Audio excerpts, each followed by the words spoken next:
So yesterday afternoon, I was like this. Today, I'm like this. That Mbuzi. That Mbuzi of a president, Cyril Ramaphosa, decided to not address the nation of South Africa as, I'm not going to say as promised, but as reported last night. And I was quite sad. It is what it is.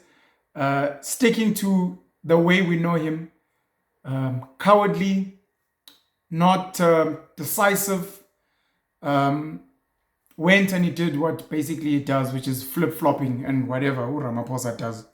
So I woke up this morning and I read this article, very short, from Ulizega, Tandwa or Tandwa, from the Mail and Guardian.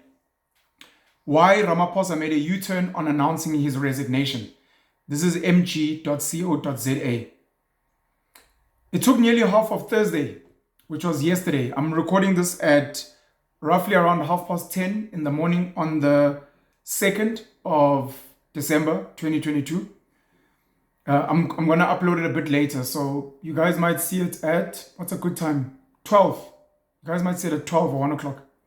It took nearly half of Thursday, which was yesterday, for President Cyril Ramaphosa's allies to convince him against resigning as head of state. Ramaphosa was allegedly going to announce in a televised address that he was stepping down following the release of the damning Section 89 panel report about his conduct relating to the theft of foreign currency from his Phala game farm in 2020. Sources say the president's allies, ANC National Chairperson Gwede Mantashe, and National Executive Committee members Gwen Ramokgopa, Ronald Lamula, Enoch Godongwana, Oscar Mabuyane, Zamani Sol, and Derek Hanekom strove to convince him that they would fight to ensure he makes it out of the special NEC meeting scheduled for Friday afternoon, which is today afternoon. Jesu. Hi. Ex-President Jacob Zuma, ex-President Kgalema Motlanthe, ex-President Thabo Mbeki have all said that Cyril Ramaphosa has a case to answer. And they've all said that he has neglected his constitutional duties as a president and has violated them by doing business on the side. Conflict of interest, which is not out there and which was wrong. This thing of auctioning buffalo and whatever, it's wrong. So he was already wrong. He was in violation for doing that. What the investigations needed to find out, which we're still not fully clear about, is this foreign currency, was it recorded in Cyril Ramaphosa's income? Did he pay tax at SARS for this income? Do we know where the money comes from? Because in this country, we're very big, apparently. The banks are big on trading with sanctioned countries, money laundering, money that comes from funny sources, FICA and those things. Very big. So we want to know where the money comes from. And then the South African Reserve Bank has got limitations on how much foreign currency you can keep in your home. And I'd like to think the president of the country is not immune to these laws to say you can't keep over a certain amount. I don't know if it's $250,000 or less.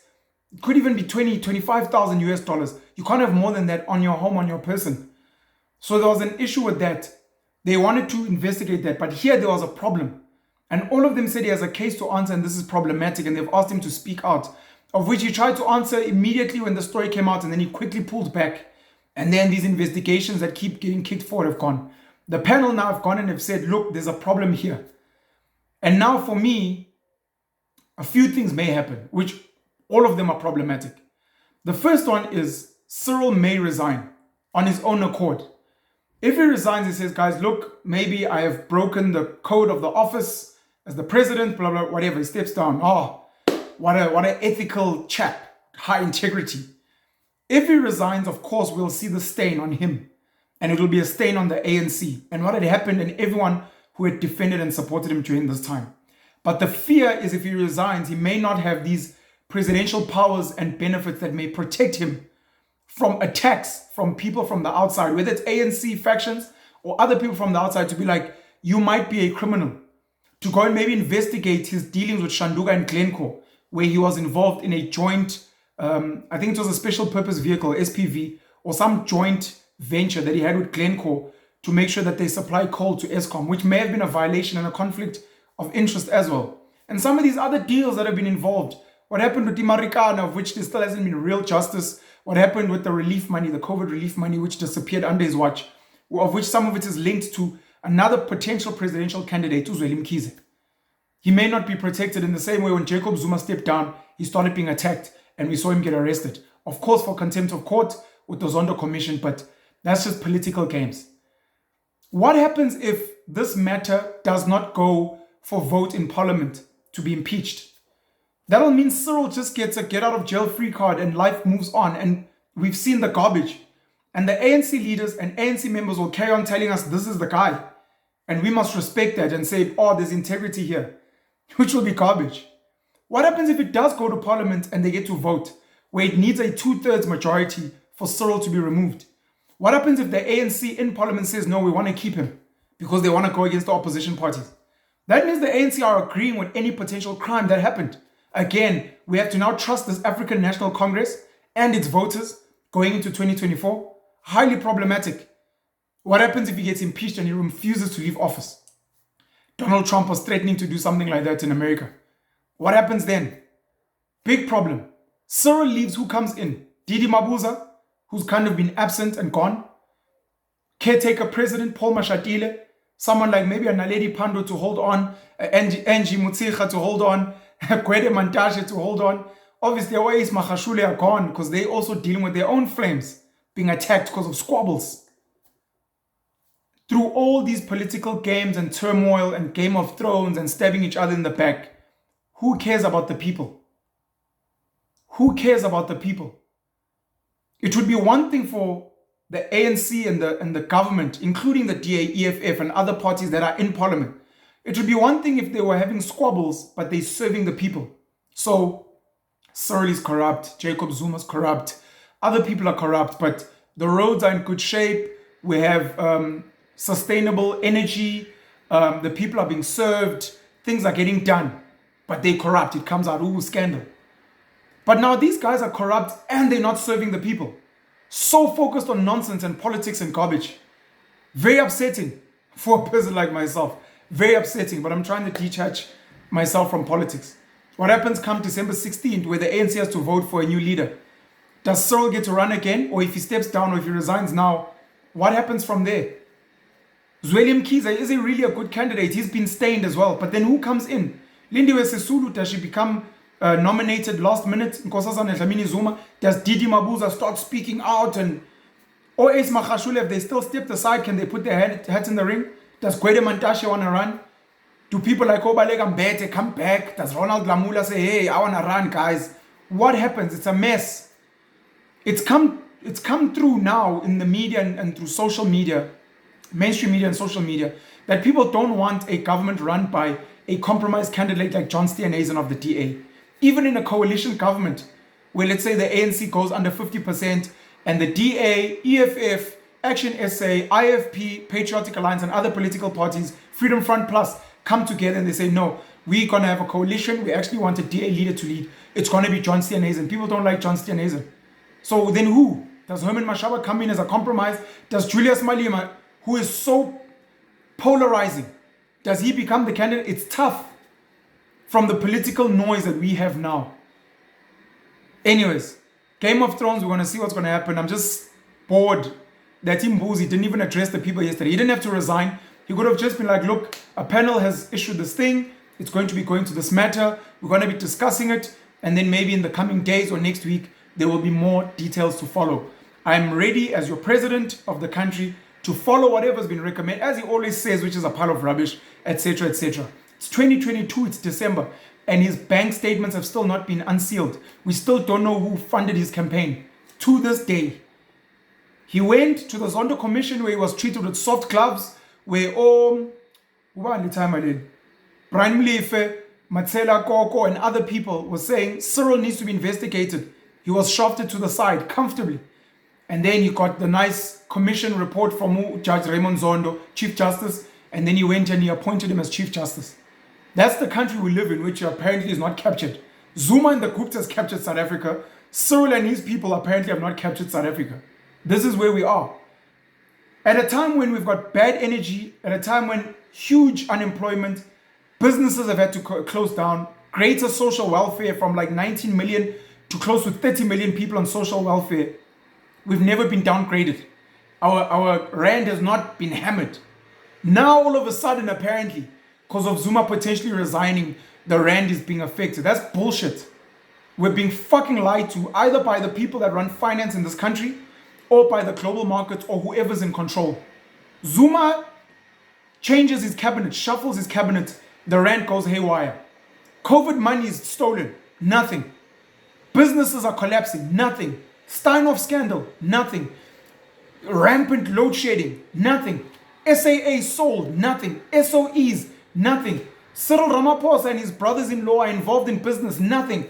Glencore is paying bribes across the African continent. They've done business with Cyril, nothing. Now Cyril might step down. Ooh, look at the effect on the rand. Fuck you guys, man. And fuck everyone who goes around saying, I studied economics, I understand the markets. You guys don't know what you're talking about. I'm an economics major. I've studied the business books. I've looked at the markets. I've looked at articles. It's all a pile of bullshit. There are a few people that get to rig this game. In the same way the big banks, your ABSAs, your standard banks were involved in currency rigging. To this day, it was just passed away quickly in articles and life moved on.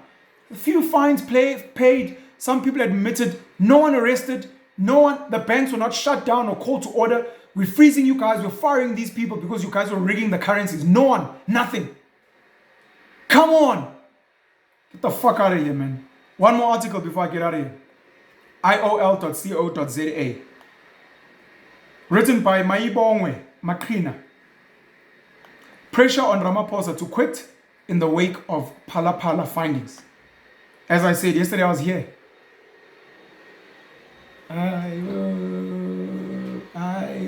Today I'm here. Psh, psh, psh. Pressure was mounting on President Cyril Ramaphosa on Thursday to step down or resign after the Section 89 panel report on the Phala farm housebreaking and theft scandal made adverse findings against him. This came as Ramaphosa cancelled his planned appearance before the National Council of Provinces, the NCOP, to answer oral questions on Thursday, citing the need to study the panel's report. I wanted to say this quickly. So one of my cousins had a birthday party yesterday evening. A happy belated birthday to you, my cousin. One of my cousins that was there was saying he went through the pain of reading the 138-page submission by Cyril Ramaphosa on this thing. And he was like, what's clear is that this guy is a habitual liar. And one of the things he pointed out is Cyril claims that the money that was found in Phala was for buffaloes sold to a Sudanese businessman. But those buffalo are still on the game farm. So he's like, why would someone buy buffalo and not take ownership of them? Where is that person? Why did they pay so much? Why are the buffalo still there? And this case, of course, of the fact that the money had initially went to go into the office safe, but then one of the managers decided, no, it's probably safer to put it in the cushions. He's like, there's lies here and it's not making sense. And he made the example of when Cyril spoke about his son, Andile Ramaphosa, and the link to Ibosasa, Angelo Agrizzi, Gavin Watson, I think, that were involved with the Zondo Commission. And he was saying he would march his son to jail if he is wrong. It came out that his son had received, I don't know if it was 50,000 or whatever. All of a sudden, Cyril says, oh, actually he knew about that, but he didn't think there was fault. You're lying. You're a hypocrite. You're a liar. Mbuzi. Hey, Mbuzi. Opposition parties represented in parliament said the findings of the panel's report were enough for the embattled president to resign. UDM leader Bantu Olomisa said there was further need for parliament to interrogate the matter given the panel's recommendations. The balance of probabilities is sufficient. Nothing more needs to be proved. President Cyril Ramaphosa would be well advised to leave his office without any further prompting, Olomisa said. He said South Africa could not afford a situation where the nation and the world focused on his misdeeds. The ANC must recall their deployee and the law enforcement agencies must follow up on the recommendations of the panel, Olomisa said. The EFF said Ramaphosa had absconded from facing the members of parliament because he knew the panel's findings had exposed him as a gangster and mafia president when he snubbed the NCOP's oral question session. Cyril hates taking questions. Hates, whether it's COVID vaccines, whether it's something happening with ESCOM, hates taking questions because he might misstep. He might say something he's not supposed to say. He might be caught out. He might get a question that exposes him.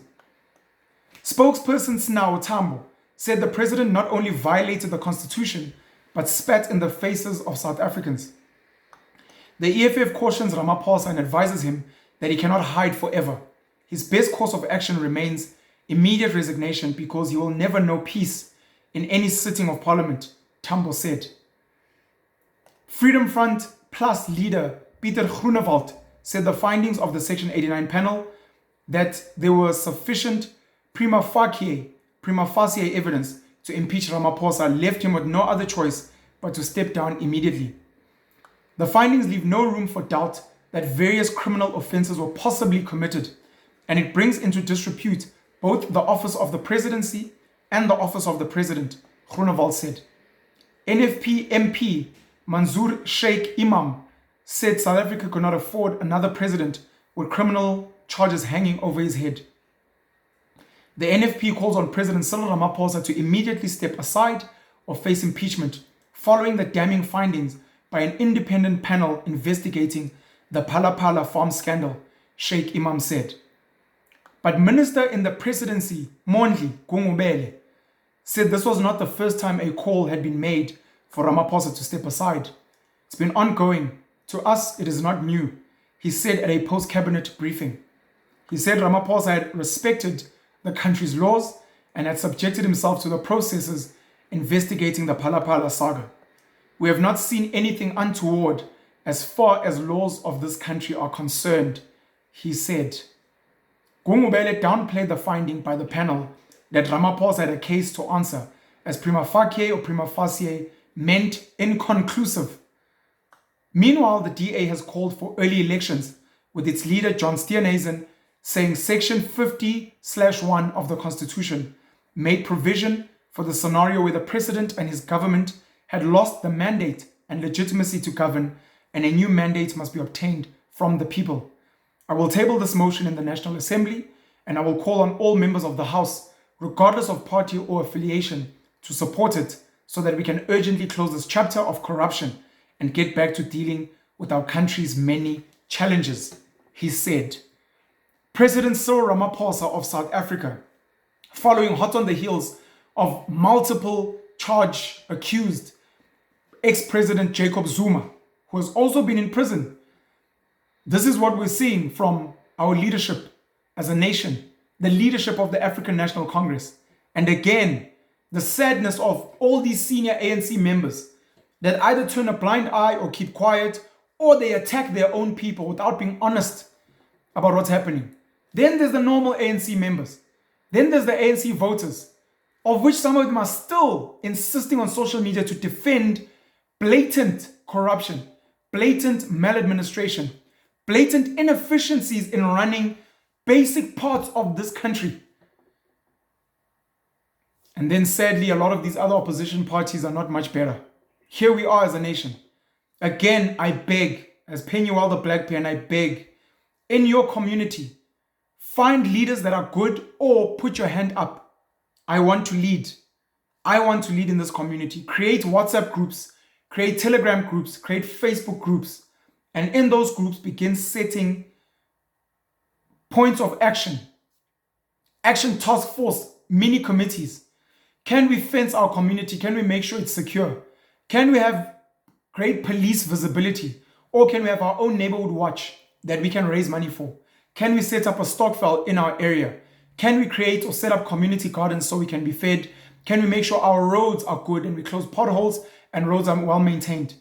Can we make sure that other basic services are sorted? Can we maybe create alternative energy spaces? Create a mini solar farm, maybe buy generators as a community and make sure that we are fine. And then can we support local businesses within here that export to other communities, other provinces and other countries and bring in money into our community so we can thrive? Focus on your family, focus on your community, build it up. Politicians are not going to save you. They are too distracted too obsessed with fighting political rubbish, internal battles within their own nonsense, getting fat salaries, sending their children and their families to use private services instead of fixing public services that they should be forced to use as the custodians of those services. We need to get more community leadership that's visible, that's active, and that is fixing this country from the ground up, and stop expecting some magic from the top down. What we're seeing now is dictatorship and bullying and literally being taken for a puss. Let's see what happens in the hours, days, weeks to come. It may be exciting, and where I think there's something to add, I'm gonna keep making more videos and share them with you guys. Let's hope that in a few days I'll be back to smiling, boy. Back to smiling, boy. Oh, Ramaphosa hambile. Ramaphosa. Genuba. Genu penzo. Genuba. Genu. Anyways, have a great Friday. Cheers.